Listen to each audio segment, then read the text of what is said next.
Hello guys, what's up? My name is Razel and welcome na naman po sa inyong lahat sa ating panibagong episode dito nga po sa ating channel and dito rin po sa ating Facebook page. At patungkol nga na naman sa ating weekly challenge guys, yung ating magiging content ngayong araw na ito. At oo nga guys, nagkaroon nga tayo ng mga delays doon nga sa ating mga post during the past week. At yun nga guys yung naging cause ng pagbaba ng ating engagement rate. Kaya naman guys, sinend nga ng Meta ito sa atin para paalalahanan tayo na medyo delay na yung ating progress sa pagpo-post ng ating mga contents dito nga po sa ating FB page. Kaya naman last Friday guys is dali-dali tayong gumawa ng mga contents nang sa gayon mahabol natin at matapos nga natin yung ating weekly challenge. At ito nga guys yung game vlog number 3, yung ating mga logos doon sa ating YouTube channels, yung behind the scenes story 1, yung ating quotations or yung isang quotation na may Bible verse, tapos yung golden fear, tapos yung game vlog number 4. At dahil nga sa na-delay tayo sa pagpo-post guys is nagkaroon tuloy ng napakalaking interval yung ating vlog number 4 tsaka yung ating game vlog number 3. Kaya nga guys, hindi na nakapagtataka na nag-stand out yung ating vlog number 4 during the past week,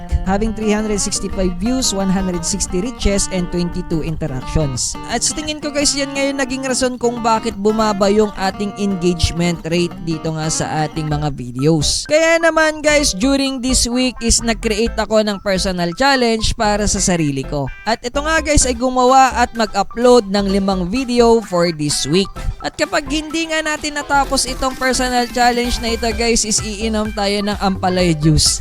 Okay? Kaya naman stay tuned lamang kayo dito sa aking channel nang sa gayon po masubaybayan po ninyo kung magagawa ba natin yung personal challenge na yan alongside with our weekly challenge. At oo nga pala guys, nung wala pa itong weekly challenge medyo nakakatamad pa ngang gumawa ng mga contents kasi nga wala kang iniisip na deadline ganon. Lalo na kapag nakakita ka ng mga negative summaries ganon or negative feedbacks, mga ganon, nakakatamad nang gumawa. Kaya nga itong weekly challenge na ginagawa ng Facebook para sa atin guys is a motivation for us to create more contents para nga sa ating progress as a content creator. At oo nga guys, hanggang dito na lamang itong video na ito at maraming salamat po sa inyong panonood dito nga sa ating Facebook page and gayon rin po dito sa ating YouTube channel. At sana nga po guys, patuloy po ninyo akong suportahan dyan sa mga platform na yan sapagkat malaking tulong po yan sa akin para makagawa pa po ako ng mga ganitong klaseng video. At nang sa gayon din, matupad po natin yung ating pangarap na maging isang legitimate